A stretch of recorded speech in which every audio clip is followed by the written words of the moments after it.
Hello everyone, welcome to Pragyan the competitive class. আজকে আমি আবারও একটি নতুন ক্লাস নিয়ে চলে এসেছি। আজকের ক্লাস থাকছে পশ্চিমবঙ্গ রাজ্যের ওপর। পশ্চিমবঙ্গ রাজ্য থেকে বেশ কিছু গুরুত্বপূর্ণ প্রশ্ন, যেগুলি পরীক্ষায় বারবার আসছে এবং ইন্টারভিউতেও বারবার আসছে, সেই প্রশ্নগুলি নিয়ে থাকছে আজকের ক্লাস। তোমরা প্রথম থেকে শেষ পর্যন্ত দেখবে, আশা করি তোমাদের ক্লাসটি ভালো লাগবে। তাহলে চলো আজকের ক্লাস শুরু করা যাক। আজকের প্রথম প্রশ্ন বলছে, পশ্চিমবঙ্গের রূপকার কে? পশ্চিমবঙ্গের রূপকার হচ্ছেন বিধানচন্দ্র রায়।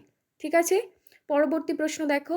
প্রশ্ন হচ্ছে, পশ্চিমবঙ্গের দোসর কোন রাজ্যকে বলা হয়? পশ্চিমবঙ্গের দোসর বলা হয় ত্রিপুরা রাজ্যকে। ঠিক আছে, পরবর্তী প্রশ্ন দেখো।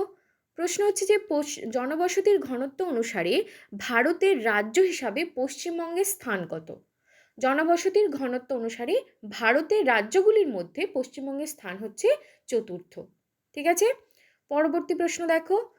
বলছি, পশ্চিমবঙ্গের সাথে কয়টি দেশের আন্তর্জাতিক সীমান্ত বা সীমানা রয়েছে? উত্তর হচ্ছে 3টি দেশের। কি কি দেশ?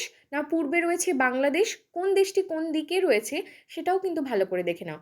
পূর্বে রয়েছে বাংলাদেশ, উত্তরে রয়েছে ভুটান, আর উত্তর পশ্চিমে রয়েছে নেপাল। ওকে, পরবর্তী প্রশ্ন দেখো। প্রশ্ন হচ্ছে যে পশ্চিমবঙ্গের বৃহত্তম প্রতিবেশী দেশ কোনটি? না, সেটির উত্তর হচ্ছে বাংলাদেশ হচ্ছে পশ্চিমবঙ্গের বৃহত্তম প্রতিবেশী দেশ। ওকে, পরবর্তী প্রশ্ন দেখো। পশ্চিমবঙ্গের ক্ষুদ্রতম প্রতিবেশী দেশ কোনটি? ক্ষুদ্রতম প্রতিবেশী দেশ হচ্ছে ভুটান।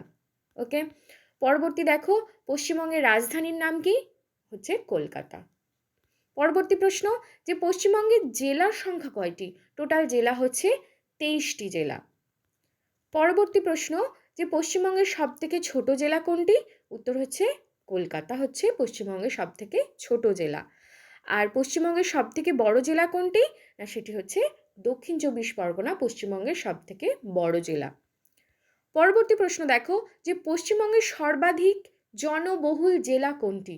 সর্বাধিক জনবহুল জেলা হচ্ছে উত্তর চব্বিশ পরগনা। ঠিক আছে, পরবর্তী প্রশ্ন, যে পশ্চিমবঙ্গের সর্বনিম্ন জনসংখ্যা বিশিষ্ট জেলা কোনটি? সেটি হচ্ছে কালিম্পং। ওকে, পরবর্তী প্রশ্ন, যে পশ্চিমবঙ্গে কোন ধরনের জলবায়ু দেখা যায়? উত্তর হচ্ছে ক্রান্তীয় মৌসুমী জলবায়ু দেখা যায় পশ্চিমবঙ্গে। ওকে, পরবর্তী প্রশ্ন, যে পশ্চিমবঙ্গে কয়টি জাতীয় উদ্যান রয়েছে? পশ্চিমবঙ্গের টোটাল 6টি জাতীয় উদ্যান রয়েছে। কি কি দেখো? না, সুন্দরবন, বক্সা, গরুমারা, নেওড়া ভ্যালি, সিঙ্গলীলা এবং জলদাপাড়া। এই 6টি জাতীয় উদ্যান রয়েছে। ওকে, পরবর্তী প্রশ্ন দেখো, যে পশ্চিমবঙ্গের উচ্চতম পর্বতশৃঙ্গ কোনটি? না, সেটি হচ্ছে সান্দাকফু। উচ্চতা কত? না, 3636 মিটার। পরবর্তী প্রশ্ন দেখো, যে পশ্চিমবঙ্গের দীর্ঘতম সেতু কোনটি? খুব গুরুত্বপূর্ণ প্রশ্ন। যে কোচবিহার জেলার তিস্তা নদীর ওপরে নির্মিত জয়ী সেতু হচ্ছে পশ্চিমবঙ্গের দীর্ঘতম সেতু। ঠিক আছে, তাহলে জয়ী সেতু হচ্ছে দীর্ঘতম। কোন জেলায় অবস্থিত? না, কোচবিহারে। কোন নদীর ওপর? না, তিস্তা নদীর ওপর। ঠিক আছে, এখানে 3টে প্রশ্নের উত্তর কিন্তু আমরা পেয়ে গেলাম। পরবর্তী প্রশ্ন দেখো, যে পশ্চিমবঙ্গে প্রাথমিক বিদ্যালয়ের সংখ্যা কত? উত্তর হচ্ছে প্রায় 49,400টি প্রাথমিক বিদ্যালয় রয়েছে। ওকে, পরবর্তী প্রশ্ন দেখো, যে পশ্চিমবঙ্গের আইনসভা কি নামে পরিচিত? পশ্চিমবঙ্গের আইনসভা হচ্ছে বিধানসভা নামে পরিচিত। পশ্চিমবঙ্গের বিধানসভার মোট আসন সংখ্যা কোনটি? খুব গুরুত্বপূর্ণ প্রশ্ন। সেটি হচ্ছে 294টি টোটাল আসন রয়েছে বিধানসভায়। পরবর্তী প্রশ্ন দেখো, যে পশ্চিমবঙ্গের লোকসভায় আসন সংখ্যা কয়টি রয়েছে? পশ্চিমবঙ্গের লোকসভার আসন সংখ্যা হচ্ছে 42টি। পরবর্তী প্রশ্ন দেখো, যে পশ্চিমবঙ্গে রাজ্যসভার আসন কয়টি রয়েছে? না, টোটাল 16টি আসন রয়েছে রাজ্যসভায়। পরবর্তী দেখো, পশ্চিমবঙ্গের সর্বোচ্চ বিচারালয় কোনটি? উত্তর হচ্ছে কলকাতা হাইকোর্ট। পরবর্তী প্রশ্ন, যে পশ্চিমবঙ্গের কয়টি প্রশাসনিক বিভাগ রয়েছে? উত্তর হচ্ছে 5টি প্রশাসনিক বিভাগ রয়েছে। প্রথম হচ্ছে প্রেসিডেন্সি, নেক্সট হচ্ছে বর্ধমান, নেক্সট জলপাইগুড়ি, দেন মেদিনীপুর, দেন মালদা বিভাগ। ঠিক আছে, তাহলে পরবর্তী প্রশ্ন আসছে দেখো, যে পশ্চিমবঙ্গের কোন প্রশাসনিক বিভাগটি আয়তনে সবচেয়ে বড়? উত্তর হচ্ছে মেদিনীপুর বিভাগ। আমি প্রত্যেকটি প্রশ্নের সাথে রিলেটেড প্রশ্ন কি আসতে পারে সেগুলো আমি পরপরই দিয়েছি। ওকে, পরবর্তী প্রশ্ন দেখো, যে বাংলার অক্সফোর্ড কাকে বলা হয়? উত্তর হচ্ছে নবদ্বীপকে বাংলার অক্সফোর্ড বলা হয়। ঠিক আছে, পরবর্তী দেখো, প্রশ্ন বলছে যে পশ্চিমবঙ্গের ইস্পাত নগরী কাকে বলা হয়? পশ্চিমবঙ্গের ইস্পাত নগরী বলা হয় দুর্গাপুরকে। পরবর্তী প্রশ্ন দেখো যে কোন শহরকে উত্তরবঙ্গের প্রবেশদ্বার বলা হয়? উত্তরবঙ্গের প্রবেশদ্বার কাকে বলছে? না, উত্তর হচ্ছে শিলিগুড়িকে। শিলিগুড়িকে বলছে উত্তরবঙ্গের প্রবেশদ্বার। পরবর্তী প্রশ্ন দেখো যে পশ্চিমবঙ্গের কোন জেলাকে রাঙামাটির দেশ বলা হয়? না, বীরভূম জেলাকে বলা হয় রাঙামাটির দেশ। পরবর্তী প্রশ্ন, কোন শিল্পাঞ্চল কেন্দ্রকে ভারতের রুর বলা হয়? উত্তর হচ্ছে দুর্গাপুরকে বলা হয় ভারতের রুর। পরবর্তী প্রশ্ন দেখো যে সুন্দরবনের প্রবেশদ্বার কাকে বলে? না, সেটি হচ্ছে ক্যানিংকে বলা হয় সুন্দরবনের প্রবেশদ্বার। পরবর্তী প্রশ্ন, বাংলার দুঃখ কোন নদীকে বলা হয়? উত্তর হচ্ছে দামোদর নদকে বলা হয় বাংলার দুঃখ। পরবর্তী প্রশ্ন, উত্তরবঙ্গের ত্রাসের নদী কোন নদীকে বলা হয়? উত্তর হচ্ছে তিস্তা নদীকে বলা হয় উত্তরবঙ্গের ত্রাস বা উত্তরবঙ্গের ত্রাসের নদী।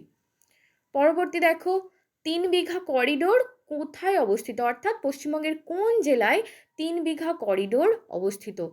খুব গুরুত্বপূর্ণ প্রশ্ন, উত্তর হচ্ছে কোচবিহার জেলায় অবস্থিত 3 বিঘা করিডোর। ওকে। পরবর্তী প্রশ্ন দেখো যে পশ্চিমবঙ্গের কোন শহরকে সিল্ক সিটি বলা হয়? উত্তর হচ্ছে মুর্শিদাবাদকে বলা হয় সিল্ক সিটি। পরবর্তী প্রশ্ন, খুব গুরুত্বপূর্ণ প্রশ্ন, পশ্চিমবঙ্গের প্রথম মুখ্যমন্ত্রী কে ছিলেন? উত্তর হচ্ছে প্রফুল্লচন্দ্র ঘোষ ছিলেন পশ্চিমবঙ্গের প্রথম মুখ্যমন্ত্রী। ঠিক আছে। পরবর্তী প্রশ্ন দেখো যে পশ্চিমবঙ্গের একমাত্র মহিলা রাজ্যপাল কে ছিলেন? উত্তর হচ্ছে পদ্মজা নাইডু। এগুলো কিন্তু খুব ভালোভাবে মনে রাখবে। পরবর্তী প্রশ্ন দেখো, পশ্চিমবঙ্গের সবচেয়ে বেশি দিন কে মুখ্যমন্ত্রী পদে ছিলেন? উত্তর হচ্ছে জ্যোতি বসু সবথেকে বেশি দিন মুখ্যমন্ত্রী পদে ছিলেন। পরবর্তী প্রশ্ন দেখো, পশ্চিমবঙ্গ থেকে কে প্রথম অস্কার পান? খুব খুব গুরুত্বপূর্ণ প্রশ্ন, পশ্চিমবঙ্গ থেকে কে প্রথম অস্কার পান? উত্তর হচ্ছে সত্যজিৎ রায়। পরবর্তী প্রশ্ন দেখো যে পশ্চিমবঙ্গ থেকে কে প্রথম নোবেল পান? উত্তর হচ্ছে রবীন্দ্রনাথ ঠাকুর। পরবর্তী প্রশ্ন দেখো যে পশ্চিমবঙ্গ থেকে কে প্রথম ভারতরত্ন পান? উত্তর হচ্ছে বিধানচন্দ্র রায়, অর্থাৎ পশ্চিমবঙ্গের রূপকার। ওকে। পরবর্তী প্রশ্ন দেখো, বাংলা সাহিত্যের প্রথম উপন্যাস কি? বাংলা সাহিত্যের প্রথম উপন্যাস হচ্ছে প্যারীচাঁদ মিত্র রচিত আলালের ঘরের দুলাল। খুব গুরুত্বপূর্ণ প্রশ্ন, প্যারীচাঁদ মিত্র বা টেকচাঁদ ঠাকুর যাকে বলা হয়, যার ছদ্মনাম, তার রচিত আলালের ঘরের দুলাল হচ্ছে বাংলা সাহিত্যের প্রথম উপন্যাস। ঠিক আছে। পরবর্তী প্রশ্ন দেখো, পশ্চিমবঙ্গে প্রাপ্ত সর্বাধিক খনিজ সম্পদ কোনটি? উত্তর হচ্ছে কয়লা। পরবর্তী প্রশ্ন দেখো যে পশ্চিমবঙ্গে প্রাপ্ত সর্বাধিক উন্নত মানের কয়লা কোনটি? যে 4 ধরনের কয়লা রয়েছে তার মধ্যে বিটুমিনাস কয়লা সব থেকে বেশি পরিমাণে পশ্চিমবঙ্গে পাওয়া যায়। ঠিক আছে। পরবর্তী দেখো যে পশ্চিমবঙ্গের রাজ্য পশু কি? রাজ্য পশু হচ্ছে মেছো বিড়াল। পরবর্তী প্রশ্ন দেখো, পশ্চিমবঙ্গের রাজ্য ফুল কি? পশ্চিমবঙ্গের রাজ্য ফুল হচ্ছে শিউলি ফুল। পরবর্তী প্রশ্ন, পশ্চিমবঙ্গের রাজ্য ফল কোনটি? সেটি হচ্ছে আম, হচ্ছে পশ্চিমবঙ্গের রাজ্য ফল। পরবর্তী প্রশ্ন, পশ্চিমবঙ্গের রাজ্য গাছের নাম কি? সেটা হচ্ছে ছাতিম গাছ। পরবর্তী প্রশ্ন দেখো, পশ্চিমবঙ্গের প্রধান নদী কোনটি? না, হুগলি নদী বা ভাগীরথী হুগলি নদী হচ্ছে পশ্চিমবঙ্গের প্রধান নদী। ঠিক আছে। পরবর্তী প্রশ্ন দেখো, পশ্চিমবঙ্গের প্রধান ফসল কোনটি? সেটি হচ্ছে ধান, হচ্ছে পশ্চিমবঙ্গের প্রধান ফসল। পরবর্তী প্রশ্ন দেখো 50তম প্রশ্ন, যে পশ্চিমবঙ্গের বৃহত্তম মেলা কোনটি?